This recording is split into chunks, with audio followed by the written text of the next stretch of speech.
Nasdem dan PKB merapat ke Prabowo Gibran. Bagaimana jatah kursi menteri partai pengusung? Apakah terdampak atau ada hitung-hitungan lain? Kami bahas bersama Dhanil Anzar Simanjuntak, juru bicara Prabowo Subianto. Juga bergabung Ujang Komarudin, pengamat politik Universitas Al-Azhar. Selamat malam, Bung Dhanil, Kang Ujang. Selamat Selamat malam, Mbak malam Mbak Tika. Priska, Bang Assalamualaikum, Daniel. Waalaikumsalam warahmatullahi Ujang. wabarakatuh. Waalaikumsalam, terima kasih. Selamat malam. Saya ke Bung Daniel dulu. Terakhir kan Nasdem PKB merapat, padahal dari parpol yang ada di luar pemerintahan atau yang berseberangan dengan Pak Prabowo di Pilpres lalu. Nah ini artinya apakah utak-atik kursi menteri porsi yang akan diberikan di kabinet juga berubah atau seperti apa, Bung Daniel? Mbak Friska, ini saya sering nyebutnya sebagai power dilemma ya. Kenapa saya sebut sebagai power dilemma? Karena memang terus terang kan komposisi partai pendukung Koalisi Indonesia Maju di parlemen itu relatif belum sampai dengan 50%. Hmm. Nah, yang saya sebut tadi dengan power dilemma, di satu sisi kita membutuhkan pemerintahan yang efektif eh, dengan program-programnya, dengan dukungan dari parlemen.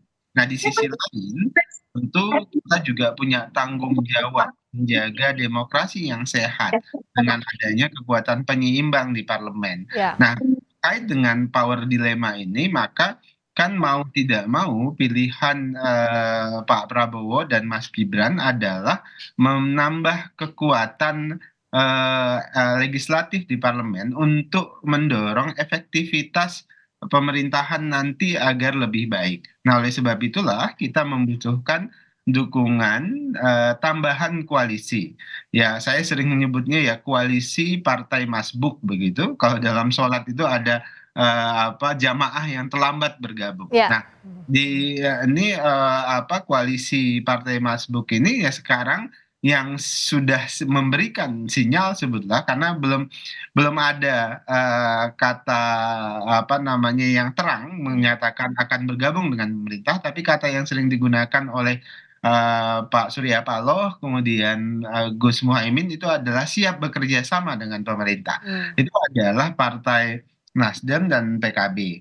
Nah, terus terang Pak Prabowo juga tentu membangun komunikasi dengan PKS dengan PDI Ya. Perjuangan dalam konteks apa? Bukan hanya sekedar apakah bergabung di pemerintah atau tidak, tapi ingin membangun yang saya sering sebutnya Hmm. sebagai mutual understanding, Nah, oke. membangun kesepahaman bersama. Kesepahaman bersama bahwasannya kita punya komitmen untuk Indonesia yang lebih maju dan akseleratif di 5 tahun ke depan. Mhm. Terlepas apakah nanti bergabung bersama dengan pemerintah atau di luar pemerintah. Nah, artinya apa? Mutual understanding yang dimaksud oleh Pak Prabowo adalah kita bersepakat dulu terhadap beberapa hal yang prinsipil yang tidak perlu kita perdebatkan. Oke. Misalnya kita ingin menjaga supaya pertahanan NKRI semakin kuat. Misalnya kita berkomitmen terus menurunkan tingkat kemiskinan dan Oke, nah sebagainya. komitmen ini artinya belum dibahas secara rinci kah?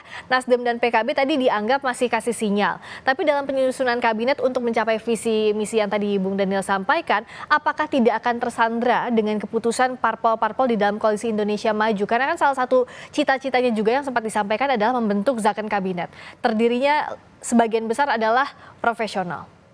Gini Mbak Friska, kami Pak Prabowo dalam hal ini tidak mau terjebak pada dikotomi antara parpol dan non parpol dalam konteks memahami profesionalisme. Jadi kan seolah-olah sekarang Hmm. di ruang publik kan selalu begitu, dikotomi seolah-olah ini representasi dari partai politik dan ini representasi profesional, kelompok profesional, seolah-olah orang partai politik itu tidak profesional. Hmm. Dan jadi kami ingin nyatakan bahwasannya orang-orang di partai politik pun isinya banyak profesional profesional, Mhm. artinya orang-orang yang punya keahlian misalnya dalam hal keuangan, dalam hal manajemen, dalam Mhm. hal pertanian dan sebagainya. Nah, jadi tentu Pak Prabowo sejak awal menyatakan ingin membentuk Oke. kabinet yang terdiri dari putra-putri terbaik Indonesia. Terlepas mereka itu dari mana, Mhm. dari partai politik kah atau non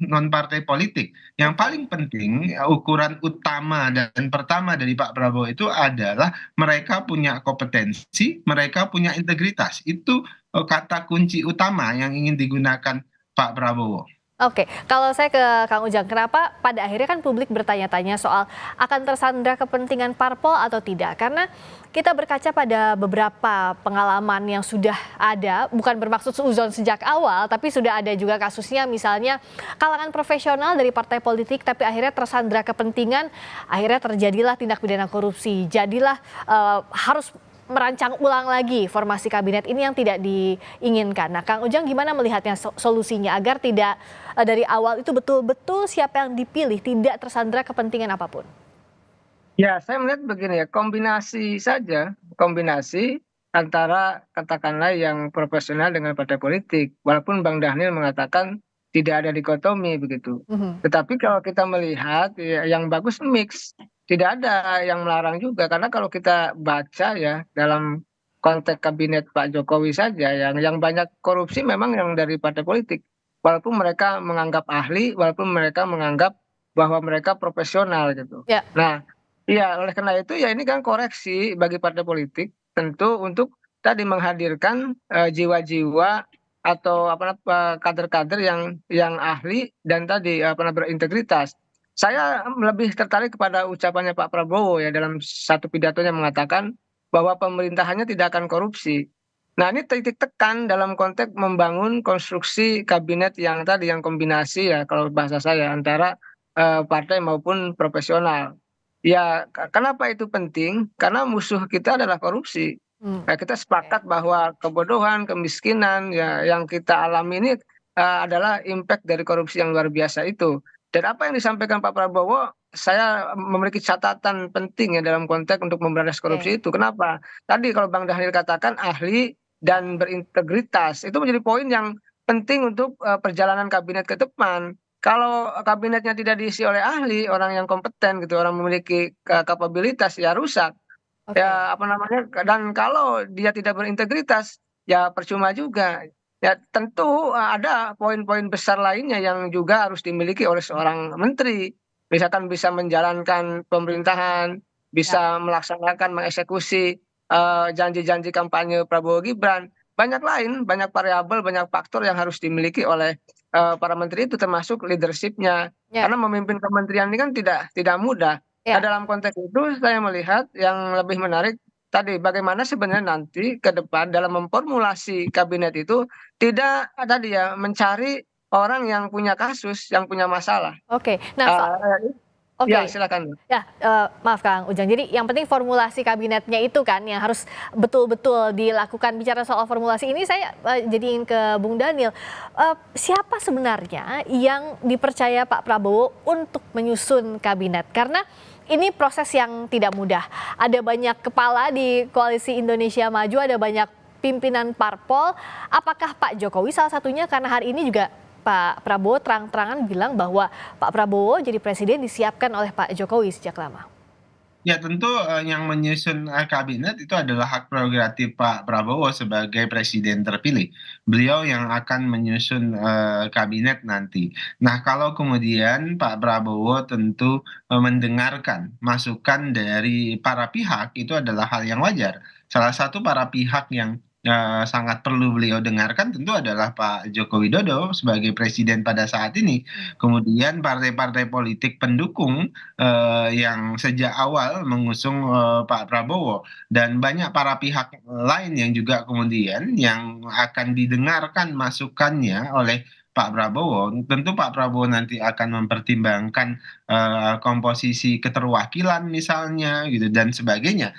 Nah itu hal yang penting karena di tengah menyusun kabinet, di di kondisi antropologi dan gambaran antropologis politik Indonesia, itu juga harus Hmm, memperhatikan keterwakilan dan sebagainya, dan itu oke. juga menjadi bahan diskusi Pak Prabowo dengan, banyak para pihak yang terlibat langsung bersama beliau. Oke, jadi Nasdem PKB sampai sekarang belum tahu juga akan dapat jatah atau tidak, Bung Daniel?